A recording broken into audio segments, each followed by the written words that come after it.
ये एक नोट है, एक तरफ महज एक कागज का टुकड़ा और दूसरी तरफ पूरी इकोनॉमी की धड़कन। 3 दिसंबर को रुपए डॉलर के सबसे निचले स्तर पर पहुंच गया, 90 रुपए।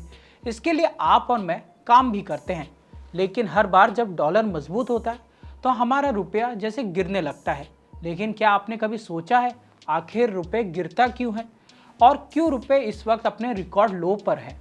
आज हम बात करेंगे रुपए गिरने के 5 बड़े कारणों के बारे में, जिसकी वजह से आपकी और मेरी जेब को बहुत नुकसान होता है। नमस्कार, मैं हूं यथार्थ, आप देख रहे हैं इंडिया.com।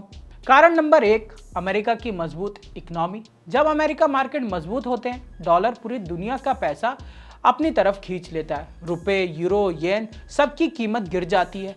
अमेरिका की मजबूत जीडीपी, टेक कंपनियों की बेमिसाल ग्रोथ और सुरक्षित बॉन्ड मार्केट सब मिलाकर डॉलर को किंग बनाते हैं। अब इसको समझिए, लोग और कंपनी जब दूसरे देशों में इन्वेस्ट करती हैं तो वो उसी देश की करेंसी का इस्तेमाल करती हैं। लेकिन अमेरिका इकोनॉमी जब मजबूत रहती है तब लोग अमेरिका में इन्वेस्ट करते हैं, भले ही रिटर्न कम मिले। लेकिन क्यों? क्योंकि अमेरिकी इकोनॉमी बहुत ज़्यादा सुरक्षित होती है, पैसे डूबने का खतरा बहुत कम होता है, इसलिए लोग दूसरी करेंसी छोड़कर अमेरिकी करेंसी खरीदते हैं।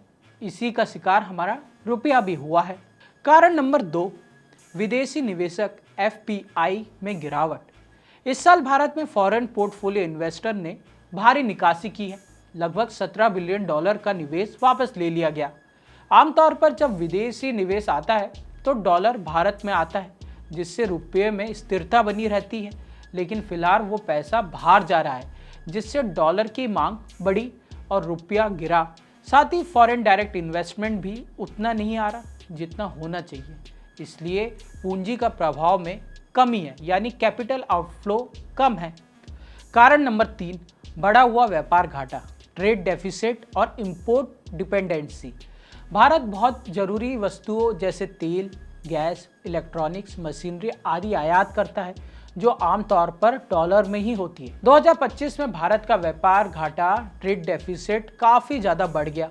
मतलब हम जितना विदेश से खरीद रहे हैं उतना बेच नहीं पा रहे। ऐसे में डॉलर की मांग बढ़ जाती है, क्योंकि इंपोर्ट के लिए डॉलर ही चाहिए होता है, जिससे रुपये पर दबाव पड़ता है।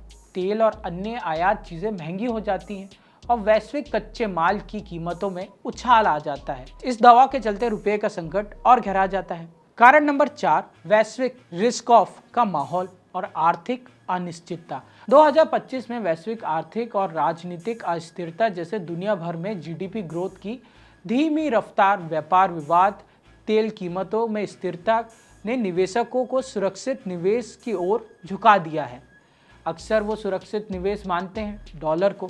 जैसे ही निवेश जोखिम से बचने के लिए डॉलर खरीदते हैं, रुपए गिरने लगता है, दबाव आता है हम सब पर। इस तरह रुपए स्लाइड मोड में चला जाता है, खासकर तब जब कोई वैश्विक या क्षेत्रीय संकट सामने आता है। कारण नंबर 5, सीमित हस्तक्षेप और बदलती नीति। भारतीय रिजर्व बैंक अब हर गिरावट पर डॉलर बेचकर रुपए बचाने का विरोध तो नहीं करता।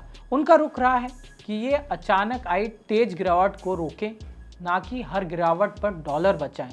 2025 में आरबीआई की विदेशी मुद्रा भंडार से डॉलर की बिक्री हुई, लेकिन इतनी नहीं कि गिरावट पूरी तरह से रोकी जा सके। इसके अलावा आईएमएफ की नई रेटिंग और मुद्रा नीति बदलावों ने भी रुपए को किसी तय दर से टिके रहने से रोक दिया है। तो ये थे 5 कारण क्यों भारतीय रुपया अमेरिका के सामने गिरने लगा है। ऐसे ही वीडियोस के लिए देखते रहिए इंडिया.com।